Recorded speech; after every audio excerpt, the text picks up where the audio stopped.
특별히 오늘은 추석과 상관없이 오늘도 소아시아 7교회에서의 오늘 말씀, 특별히 요한계시록 3장 14절 이하의 라오디게아 교회에 대한 말씀을 우리가 함께 오늘 나누려고 합니다.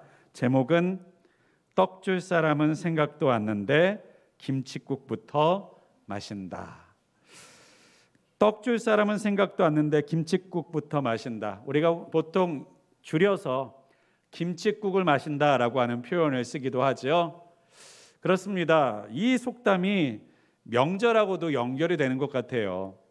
예전에는요, 떡을 명절 때만 많이 해 드셨다고 합니다. 그 이유가 뭘까요? 먹을 쌀이 부족하니까 아무래도 쌀이 많이 들어가는 떡이라는 것을 평소에 해 먹기가 쉽지 않았던 모양이에요. 그러다 보니까 풍성한 명절이 돼야 떡을 찌고 떡을 만들어서 해 먹기도 하고 했다고 합니다.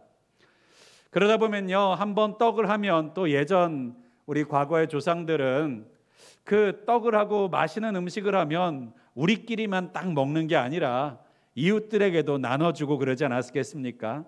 요즘 같은 경우에 떡집에 가서 주문하면 바로 해갖고 올 수 있지만 예전 같은 경우는 집에서 떡을 만들었었잖아요. 그렇죠? 쿵떡 그 떡을 만드는 소리가 들리게 되면요, 아마 주변에 있는 이웃집들도 군침을 다시게 됐었을 것 같습니다. 야, 저 집에서 오늘 떡을 만드는구나, 우리 집도 조금 나눠주겠지, 그러한 기대와 마음을 가지고 김칫국을 마셨던 것, 그것이 오늘 본문의 속담의 이야기입니다. 줄 사람은 줄 마음이 없는데 그저 줄 알고 착각하고 오해하고 김칫국을 마시고 있는 이 오해의 상황, 안타까운 상황, 생각과 마음이 다른 상황이 바로 오늘 속담과 같이 떡 줄 사람은 생각이 없는데 김칫국부터 마신다라고 하는 속담이라고 할 수 있을 것 같아요. 그런데 바로 오늘 이러한 오해가 있었던 교회가 오늘 라오디게아 교회라고 하는 교회였습니다. 오늘 이 말씀을 우리가 함께 나누면서 이 라오디게아 교회의 모습이 혹시 우리의 영적인 상태는 아닌지, 우리 교회의 모습들은 아닌지 다시 한번 점검하고 돌아볼 수 있는 귀한 시간이 될 수 있기를 간절히 소망합니다. 특별히 이 라오디게아 교회, 이름도 어렵죠. 라오디게아 교회입니다. 라오디게아 교회는 라오디게아라고 하는 지역에 있었던 교회예요. 소아시아의 7개 교회들에게 성령께서 편지하실 때 오늘 마지막 교회가 바로 라오디게아 교회입니다. 그런데요, 뭐든지 마지막이 유종의 미가 있어야 되지 않아요? 마지막이 좋으면 다 좋은 건 아니겠습니까? 그런데 소아시아 7교회 이 마지막인 라오디게아 교회는요, 끝을 별로 좋게 마무리하지 못하고 있어요. 그 이유는요, 다른 어떤 교회들보다 가장 큰 책망을 받고 있었기 때문일 것 같습니다. 특별히 소아시아 7교회 중에서 하나님으로부터 칭찬은 하나도 못 받고 책망만 받았던 교회가 2교회가 있는데, 하나가 바로 사대교회, 하나가 바로 라오디게아 교회였습니다. 그런데 사대교회보다 라오디게아 교회가 더 심각한 이유는요, 우리 주님께서 이 라오디게아를 평가하시는 그 평가의 말이 너무나도 가슴 아프고 가슴 쓰리고 적나라한 표현이 담겨져 있기 때문이에요. 그 이유가 무엇이냐면, 어떻게 질책하시느냐, 내가 너를 토해버리고 싶다라고 질책하고 계시기 때문이에요. 내가 너를 토해버리고 싶다. 여러분, 세상을 살다 보면 불편한 사람도 있고 힘든 사람도 있고 싫은 사람도 있기 마련이에요. 그런데요, 어떤 사람을 볼 때 토해버리고 싶을 정도로 싫은 사람이 혹시 있으십니까? 그 사람을 보는 것만으로도 역겨움이 올라오는 사람들이 있으십니까? 여러분, 그 관계는 정말 원수보다 심한 관계라고 말해도 가당치 않은 일이 아닐까 싶습니다. 그렇습니다. 모욕적인 말 아닙니까?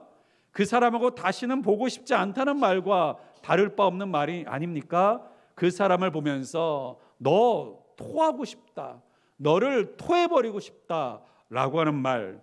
그런데 이 말을 누가 하셨다고요? 사랑이 그토록 많으신 우리 주님께서 십자가 달려 죽으시기까지 구원하시고 살리시기를 원하셨던 당신이 부르신 성도들을 향해서 내가 너를 토해버리고 싶다라고 말씀하고 계시다면 이건 정말 심각한 문제 아닙니까? 경고등이 요란하게 울리는 상황이 아닙니까? 영적인 컨디션, 상태가 정말 심각한 상황 아닙니까? 환자라고 말한다면요, 그 몸에 꽂아놓은 센서들이 경고음을 한없이 울리는 심각한 상황, 인공호흡이 필요한 상황이라고 할 수 있지 않겠습니까? 바로 그런 교회의 상태가 라오디게아 교회의 상태였다라고 하는 거예요. 그럼 우리는 이런 생각이 들 수 있습니다. 그래도 나는 라오디게아 교회 같은 상태는 아니어서 다행이다. 나는 그래도 이렇게 경고등이 번쩍번쩍 울리는 심각한 영적 상태는 아니니까 다행이겠다라고 생각할 수 있습니다. 그런데요, 놀랍게도 라오디게아 교회 사람들도, 교인들도 그렇게 생각하고 있었던 것이 문제입니다. 오늘 17절에 있는 말씀해 보니까요, 하나님께서 이 라오디게아 교회의 문제점이 무엇인지를 하나하나 짚어가기 시작하세요. 17절에 보니까요, 이 교회의 문제가 뭐였느냐? 17절 앞절을 보니까요, 내가 말하기를 나는 부자라 부유하여 부족한 것이 없다 하나. 그렇습니다. 라오디게아 사람들은요, 자신들에게는 부족함이 없다라고 생각하고 있었다라고 하는 거예요. 여러분, 지금 하나님은 내가 너를 토해버리고 싶다고 하시는데 라오디게아 사람들은요, 나에게는 부족함이 없다라고 말하고 있다는 거예요. 나는 하나님께 복받을 사람이야, 나는 하나님 앞에 잘하고 있어 라고 자신을 평가하고 있었다는 것입니다. 이것이 어떻게 된 문제일까요? 특별히 이 라오디게아 교회가 있었던 라오디게아는요, 굉장히 부유한 지역이었다고 합니다. 특별히 무역과 교통의 요충지에 있었던 도시였는데, 특별히 이곳은 과거로부터 금융업이 굉장히 발달된 지역이었다고 해요. 여러분, 금융이 발달된 지역이라고 하면 어떤 도시들이 떠오르십니까? 홍콩이라든지 싱가포르라든지 뉴욕이라든지 영국이라든지 이런 곳들이 다 금융산업의 메카들이 아닙니까? 이처럼요, 바로 그 당시 로마 시대의 금융의 메카 중에 하나가 바로 이 라오디게아라고 하는 곳이었다는 거예요. 금융업이 발달된 곳이니까 얼마나 돈이 많이 돌고 넉넉한 곳이었겠어요. 특별히 얼마나 부유한 사람들이 많았는지 몰라요. 특별히 그 금융업만이 아니라 이곳은 특별히 의학적으로도 발달된 도시였다고 합니다. 거대한 의학대학이 있었기도 했고요. 특별히 라오디게아 산 안약이라고 하면요, 전 세계 사람들이 기념품처럼 사갈, 그리고 수입할 만한 정말로 효능이 뛰어난 약이었다고 해요. 그래서요, 이 라오디게아는요, 안약을 팔아서 금융업을 통해서 또 양털 산업도 얼마나 발전되었던지 값비싼 산업들이 다 모여져 있는 곳이 바로 이 라오디게아라고 하는 교회가 있었던 라오디게아 지역이었습니다. 얼마나 돈이 부유했는지 소아시아를 덮쳤던 대지진이 찾아왔을 때 다른 도시들은요, 황제로부터 지원을 받아야만 했어요. 근데 그 모든 지역 중에서 라오디게아만큼은요, 황제 지원을 거절하는 도시였습니다. 도와주지 않으셔도 됩니다. 우리는 충분히 재건할 수 있는 재정과 힘이 있습니다. 이 정도로 부유함에 자존심이 있었던 도시, 지역이 바로 라오디게아라고 하는 곳이었어요. 그곳에 살고 있었던 교인들이었으니까 그 교인들 역시도 여유가 있었겠죠. 또 한편으로는 이런 물질적인 여유가 있다 보니까요, 여러분, 있는 집 곳간에서 여유가 난다고, 여유가 있는 도시다 보니까 사람들이 마음이 넉넉하기도 했던 것 같아요. 그러다 보니까 수많은 종교들과 사상들이 찾아왔어도 어떤 종교를 핍박하지 않는 도시였습니다. 특별히 황제로부터 도움받은 것도 별로 없기 때문에 황제 숭배도 열렬하지 않았어요. 그러다 보니까 예수 믿는 사람들 입장에서는 이 라오디게아 교회는요, 이 라오디게아 지하방은요, 살기 너무나도 좋고 신앙생활을 하기에 너무나도 좋고 편안한 지역이었던 것이죠. 그런데 이처럼 좋은 환경 속에서 여러분, 좋은 믿음 그리고 뜨거운 믿음이 일어나야 될 것 같은데, 안타깝게도 우리도 삶을 통해서 경험해 보지만 우리가 편안할 때 우리의 신앙과 믿음이 뜨거운 것이 아니라 때로는 우리가 어려움과 때로는 장애물이 있을 때 우리의 신앙이 더 뜨거운 경우가 많다는 사실을 우리는 알고 있습니다. 안타깝게도 이 좋은 환경과 상황 속에 있었던 라오디게아 교회는요, 오히려 하나님 앞에 책망맞는 신앙생활을 하고 있었다는 것이 너무나도 안타까운 일이에요. 무엇보다도 왜 이러한 책망을 받게 되었는가? 그 원인은요, 다른 것이 아닙니다. 하나님은 완벽하라고 말씀하지 않으시죠? 하나님은 모든 것에 흠이 없는 상태가 아니면 책망만 하시는 분이 아닙니다. 하나님은요, 회개할 때 회개할 줄 알고 돌이킬 때 돌이킬 줄 알고 하나님의 말씀으로 살기 위해서 발버둥치는 그 과정 가운데만 있으면요, 책망하지 않으세요. 그러면 라오디게아 교회를 향한 책망은 무엇입니까? 그들의 상태를 제대로 보지 못하는 것이 문제였어요. 그러니까 주님의 비유가 무엇이냐면요, 오늘 본문 가운데서도 그들을 향해서 권면하시는 하나님의 말씀이 뭐냐? 바로 18절에 있는 말씀이에요. 내가 너를 권하노니 내게서 불로 연단한 금을 사서 부요하게 하고 흰옷을 사서 입어 벌거벗은 수치를 보이지 않게 하고 안약을 사서 눈에 발라 보게 하라. 라오디게아 사람들은요, 자신의 부유함 때문에 우리에게는 부족함이 없다라고 말하는 것이 습관이 되어져 있었어요. 그렇습니다. 여러분, 물질이 있고 돈이 있으면요, 부족함이 없다고 여길 수 있어요. 내가 먹고 싶은 때 먹을 수 있는 것을 먹고, 내가 필요한 것을 살 때 물질의 부족함이 없고, 내가 돈을 써야 될 때 그 돈을 쓰는 일에 어려움이 없으면 우리는요, 부유하다라고 말할 수 있어요. 물론 통장에 몇십억, 몇 억씩 쌓여져 있지 않아도 우리가 필요로 하는 것을 얼마든지 그때마다 부족함 없이 쓰면 우리는 부유하다라고 말할 수도 있겠지요. 그런데요, 이 문제가 무엇이냐?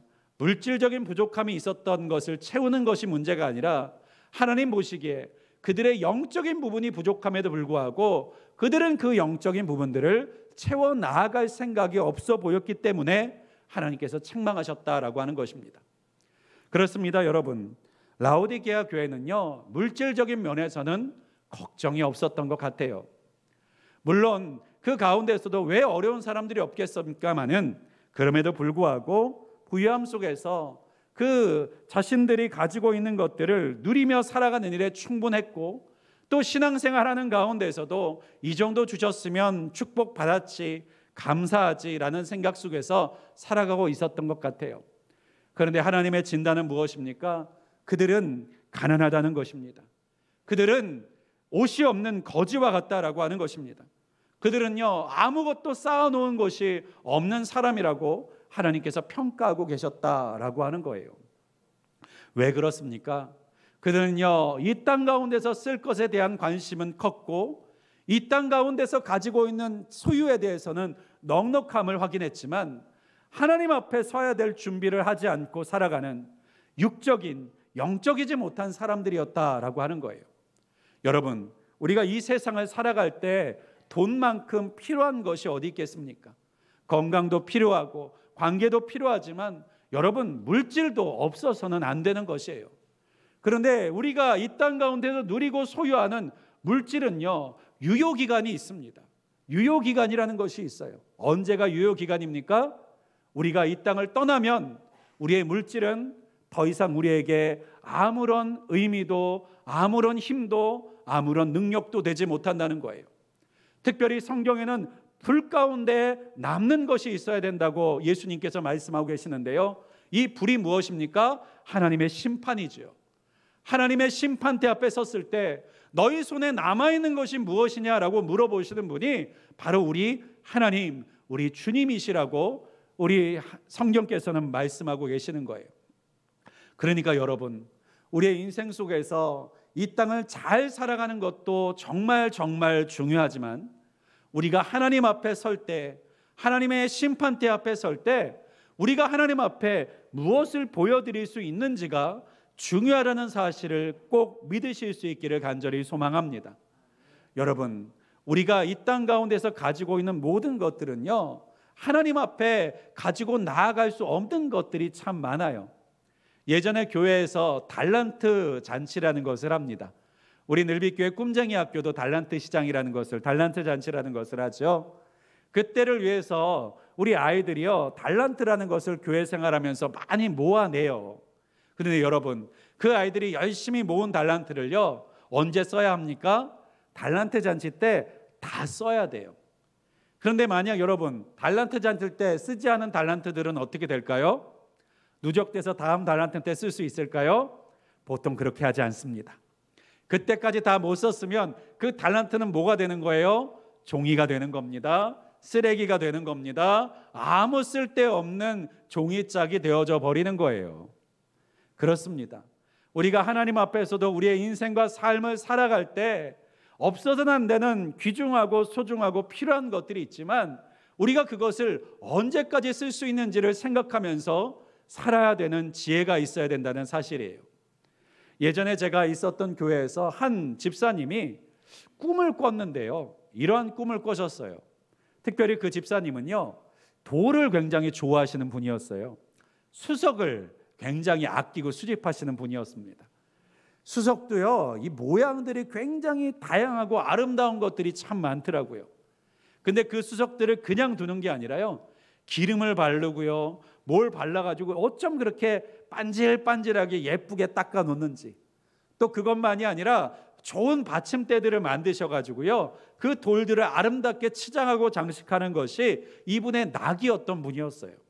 그런데 어느 날 꿈을 꾸셨는데 그 꿈 때문에 이분이 회개하시게 되는 일이 있었습니다. 어떤 꿈이었냐면요, 이 꿈속에서 돌아가신 거예요. 돌아가셔서 하나님 앞에 나아가는 꿈을 꾸셨대요. 그런데 하나님 앞에 나아가는데 하나님께서 물어보시더라는 것입니다. 너는 세상에서 뭐 하다가 왔니? 넌 세상에서 뭐 하다가 왔니? 근데요, 그 하나님 앞에서 거짓말이 안 나오더래요. 그러면서 자기가 가장 좋아하던 것이 생각나더랍니다. 네, 하나님, 돌 닦다가 왔습니다. 돌 모으다가 왔습니다. 이 말을 하는데 자신의 인생이 너무 보잘것없게 여겨지더라는 거예요. 너무 허무하게 여겨지더라는 거예요. 근데 그 꿈을 깨고 나서 그래서 일어나자마자 회개하기 시작하셨다라고 하는 이야기를 들은 적이 있습니다. 그렇습니다. 여러분, 이 수석을 수집하고 모으는 취미 얼마나 고상하고 그분에게서는 얼마나 즐겁고 기쁜 취미 생활이셨겠어요. 그런데 그 취미 생활이 하나님 앞에 간다고 생각해 보니까 그 모습이, 그 행동이 다르게 평가되더라는 거예요. 여러분, 우리가 세상에서 사람들의 평가도 중요하지만 우리에게 가장 중요한 평가가 있다면, 피할 수 없는 평가가 있다면 그것은 바로 하나님 앞에 우리가 섰을 때 우리의 인생을 하나님이 어떻게 평가하시느냐, 우리가 해온 날들을 하나님께서 어떻게 여겨주시느냐가 가장 중요하다는 사실을 여러분 놓치지 않으시기를 간절히 소망합니다. 라오디 교회 교인들은요, 자신들의 인생과 삶이 너무나도 성공적인 인생인 것 같았어요. 세상적으로 부유하고 넉넉하고 재산이 많으니까 나는 인생에 성공했다라는 생각으로 살아왔어요. 그런데 하나님께서는 그들을 향해서 뭐라고 하시는 거예요? 너 안약 만들어서 남의 눈에만 발라주지 말고 남한테만 팔지 말고 너 눈에 좀 발라라. 너 영적 상태를 좀 봐라. 너 인생과 삶을 좀 돌아봐라. 너의 영적인 온도를 한번 좀 체크해봐라 라고 한탄하시고 계시는 주님의 음성이 우리 가운데서도 꼭 필요할 때 들려질 수 있게 되기를 주님의 이름으로 축복합니다. 그러면 이렇게 있는 이 라오디게아 교회 성도들을 향해서 하나님께서 원하셨던 것은 무엇이냐? 그것이 바로 오늘 본문 가운데서 15절과 16절에 있는 말씀에 하나님의 권면이 있어요. 우리 15절과 16절을 한번 함께 읽어보겠습니다. 우리 함께 읽겠습니다. 내가 내 행위를 아노니 내가 차지도 아니하고 뜨겁지도 아니하도다. 내가 차든지 뜨겁든지 하기를 원하노라. 내가 이같이 미지근하여 뜨겁지도 아니하고 차지도 아니하니 내 입에서 너를 토하여 버리리라. 아멘. 여러분, 성경은 웬만하면 반복을 하지 않습니다. 성경은요, 웬만하면 똑같은 말을 또 하지 않습니다. 여러분, 똑같은 말을 또 하는 게 왜 하는 거예요? 잔소리하고 싶어서요? 아니요, 중요하니까요. 강조해야 되니까요.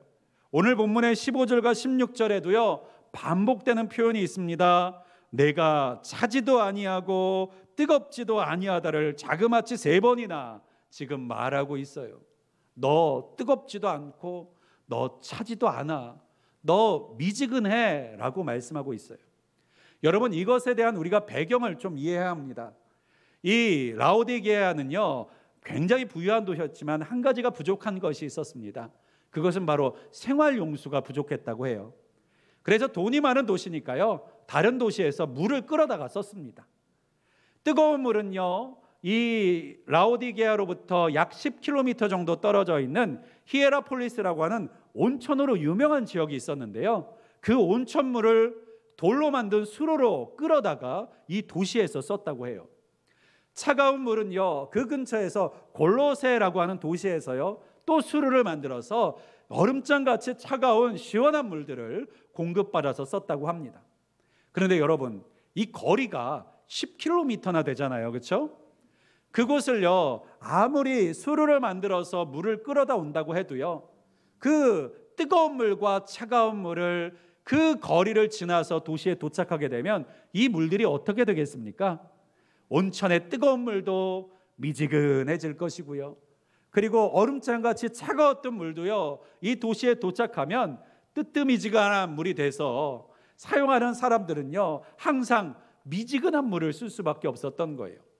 게다가 여러분, 온천수에는요 여러 가지 광물질들이 들어있지 않습니까? 여러 가지 물질들이 섞여 있어요. 그러다 보니까 이게 시원하고 뜨거울 때는 잘 모르는데 미지근하면요 거기서 많은 냄새가 올라왔다고 해요. 그러다 보니까 그 미지근한 물을 마시려고 하면 항상 경험하게 되는 안 좋은 경험들이 무엇이었느냐? 토할 것 같은 경험들을 하게 됐다는 것입니다. 그래서 그것을 끓여 마시거나 아니면 식혀서만 마실 수 있었다라고 해요. 그러니까 주님께서는요 이 라오디게아 사람들이 가장 싫어하는 미지근한 물을 그들과 비유해서 지금 말씀하고 있는 거예요. 너 미지근한 물 싫어하지? 근데 니네가 나한테 미지근한 물이야. 이렇게 지금 주님께서는 비유해서 말씀하고 계시다라는 거예요. 여러분, 뜨거운 물이라는 것은 뭘까요? 우리의 신앙에서도 뜨거운 때가 있지 않았습니까? 열정이 넘치고 밤낮 교회 안에서 살다시피 할 때도 있었을 것이고, 하나님을 향한 기도하는 마음이 뜨거워서 아침에도 기도하고 저녁에도 기도하고 정말 새벽에도 눈이 번쩍번쩍 떠져서 기도하러 나오고 했던 뜨거움의 때가 여러분 가운데서도 있지 않습니까? 그렇습니다. 하나님을 만난 사람들에게는 누구나 뜨거울 때가 있어요. 그런데 중요한 것이 뭡니까? 이 뜨거울 때를 추억하면서 사는 것이 중요한 것이 아니라 지금 나의 온도가 몇 도인지가 중요하다라고 하는 거예요. 여러분, 이 물이 히에라폴리스라고 하는 온천지대에서는 얼마나 뜨겁고 뜨거운 물이었겠습니까? 그런데 오랜 기간, 오랜 시간을 지나오다 보니까 그게 점점 식어지기 시작하는 거예요. 그러다 보니까 그것을 마실 때가 됐을 때는, 그것을 사용할 때가 됐을 때는, 그것을 평가할 때가 되었을 때는요, 미지근해서 마실 수가 없는 상황이 됐더라라고 하는 것입니다. 사랑하는 여러분, 우리의 신앙도 마찬가지입니다. 예전에 뜨거웠었죠, 예전에 열심히 있었죠, 예전에 훌륭했죠 라고 하는 우리의 말들은요, 지금 하나님께서 우리의 믿음과 신앙을 평가하실 때는 아무 의미 없는 말이 되어버릴 수 있다라고 하는 것입니다. 너 그랬었지, 그런데 너 지금 미지근해서 토할 것 같아 라고 말하고 계시다면요, 이 얼마나 비극이에요. 그 펄펄 끓던 80도 100도가 되던 그 뜨거운 물이 지금은 하나님께서 미지근해서 먹을 수가 없다, 마실 수가 없다고 말씀하고 계시다면요, 우리의 지난 날들이 무슨 의미가 있겠습니까? 지난 날에는 미지근했어도 지금 하나님 앞에서 뜨거운 인생이 되어야 될 줄을 믿습니다. 사랑하는 여러분, 주님 앞에 뜨거울 때 뜨거울 수 있는 분들이 되실 수 있기를 주님의 이름으로 축복합니다. 내가 미지근해져 있다는 사실을 깨닫고 그것을 다시 뜨겁게 만들어가기 위해서 몸부림치실 수 있는 저와 여러분 되실 수 있기를 축복합니다. 내가 미지근해진 줄도 모르고 살고 있지 않게 되기를 주님의 이름으로 축복합니다. 그런데 한편으로 하나님께서는 뜨겁기만 한 것이 아니라 차갑다라고 하는 것을 설명하실 때가 있네요. 그렇습니다. 골로새 지역에서 얼음장같이 차가운 물이 이 도시로 공급되었을 때 그것도 시간이 지나니까 미지근해지더라는 거예요. 여러분, 우리 신앙생활에 뜨거움만 있어야 된다고 오해하지 않으시기를 바랍니다. 우리의 신앙생활은요, 차가워져야 될 때도 있어요. 언제입니까? 죄의 유혹 앞에서는요, 차가워져야 되는 줄을 믿습니다. 세상의 유혹과 미혹 앞에서는요, 우리의 마음이 냉정해져야 될 수 있어야 될 줄을 믿습니다. 그렇습니다. 우리가 세상의 말과 세상의 유혹과 세상의 호기심 앞에서 열정적인 사람이 되어버리면 어떻게 되겠어요? 그 안에 휩쓸려 가게 되는 것 아닙니까? 그 안에 방향도 모르고 어떻게 될지 모르고 그것을 쫓아가는 인생이 되지 않겠습니까?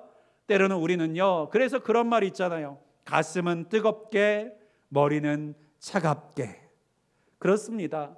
우리가 날마다 하나님의 말씀을 묵상하고 기억하면서 차갑고 냉정한 눈으로 우리의 신앙과 믿음과 영적인 상태를 점검할 수 있는 사람이 되어야 될 줄을 믿습니다. 그래서 하나님은 우리에게 뜨겁든지 차갑든지 하라고 말씀하고 계시는 거예요. 근데요, 이렇게 차갑게 하나님의 말씀 앞에 철저하게 순종하며 살아가던 인생도 시간이 지나가다 보니까 어떻게 된다라는 거예요? 미지근해지더라는 거예요. 예전에는요, 주의 성수 한 번만 못해도 마음이 너무나도 무겁고 그리고 하나님 앞에 죄송스럽고 세상에 살아가면서 기도 한 번 빼먹어도 험한 말, 욕하는 말, 원망하는 말 입술에서 한 번만 말해도 하나님, 내 입술이 이렇게 됐네요, 죄송합니다, 용서해 주세요 하다가도 미지근한 심령, 미지근한 마음이 되니까 어떻게 되는 거예요? 다 살다 보면 그럴 수도 있지, 내 잘못인가 저 사람 잘못이지, 사람 살면서 어떻게 완벽하게 살 수 있어 라고 하는 말하면서 하나님 앞에 그렇게 철저하게 지키고 살고 싶었던 그 마음들이 미지근해져 가지고는 이것은 뜨겁지도 않은 것이고 그리고 차갑지도 않은 것이고 미지근한 인생 속에서 살고 있으면서도 나는 신앙생활 잘하고 있겠지, 하나님이 내 모습 기뻐하시겠지, 하나님이 구원하시러 가면 내가 바로 첫 번째로 구원받을 사람이지 라고 생각하면서 살아가는 안타까운 일이 생겨나게 된다는 것입니다. 사랑하는 여러분, 우리가 날마다 하나님의 말씀을 보는 이유가 무엇입니까? 그 말씀을 우리를 돌아보기 위함이에요. 성령의 은혜를 구하는 이유가 무엇입니까? 그저 나는 하지 않고 성령님을 부려먹기 위해서가 아니라 성령께서 우리를 보게 하시고 우리가 우리 스스로 변하고 바꿔내지 못하는 것들을 바꿀 수 있도록 도움을 구하는 것이 바로 성령의 은혜를 구하는 이유가 아닙니까? 오늘도 이 시간 우리가 주님 앞에서 뜨겁고 차가운 사람이 될 수 있도록 기도하고 성령의 능력을 구할 수 있기를 주님의 이름으로 축복합니다. 뜨거워야 될 때 뜨거우실 수 있기를 축복합니다. 차가워져야 될 때 차가워지실 수 있기를 축복합니다. 그래서 하나님께서 토할 것 같은 인생이 아니라 하나님께서 기쁘게 받으시고 기쁘게 주님께서 칭찬하시는 인생이 되실 수 있기를 주님의 이름으로 간절히 축원드립니다. 이 일을 언제 해야 되는 것입니까? 바로 오늘 본문의 20절에 있는 말씀에 보니까요, 주님께서 이렇게 말씀하세요. 볼지어다 내가 문 밖에 서서 두드리노니 누구든지 내 음성을 듣고 문을 열면 내가 그에게로 들어가 그와 더불어 먹고 그는 나와 더불어 먹으리라. 주님이 이 일을 어디서 기다리고 계시다는 거예요? 바로 문 밖에서요. 여러분, 이 표현은요, 이 말은요, 때때로 우리가 복음을 전할 때 사용하지만 이 말은 원래 예수 안 믿는 사람들에게 주시는 말씀이 아니라는 겁니다. 예수 믿는 사람들이 나도 모르는 사이에 예수님을 집안 밖으로 쫓아냈다는 거예요. 문 밖으로 쫓아냈다는 거예요. 그러고도 나는 잘 살고 있어, 나는 부족함 없이 살고 있어, 나는 문제 없이 살고 있어 라고 생각하고 착각하더라는 거예요. 그런데 그때 주님께서는 그 착각하고 있는 이들의 문을 두드리시면서 나 여기 있다, 나 여기 있다 라고 하나님께서 말씀하고 계시다라고 하는 거예요. 사랑하는 여러분, 문을 열어 주님께서 혹시 우리 안에 계신 것이 아니라 우리 문 밖으로 밀어낸 인생을 살고 있지는 않은지 우리가 점검할 수 있기를 간절히 소망합니다. 우리 주님께서 우리 집안에 계시면, 우리 안에 계시면 어떤 일을 우리 주님께서 우리에게 주시겠다고 말씀하고 계세요? 그와 더불어 먹으리라. 그와 더불어 먹으리라. 여러분, 이 말이 뭐예요? 상을 차려주신다는 말 아닙니까? 시편 23편 5절에 있는 말씀에 보면요, 다윗의 시 여호와는 나의 목자시니 내게 부족함이 없으리로다 라고 하는 이 시 가운데 어떤 표현이 있냐면요, 내 원수의 목전에서 상을 차려주신다 라고 하는 표현이 있습니다. 그렇습니다.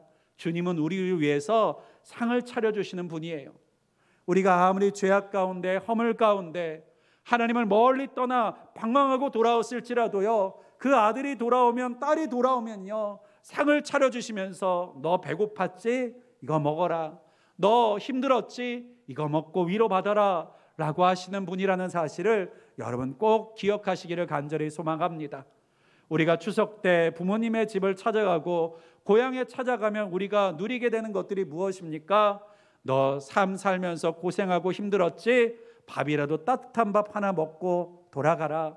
따뜻한 반찬이라도 한번 먹고 돌아가라 라고 하는 마음으로 예전에 우리 부모님들이 명절 때마다 음식을 차려주시고 그러셨던 것이 아닙니까?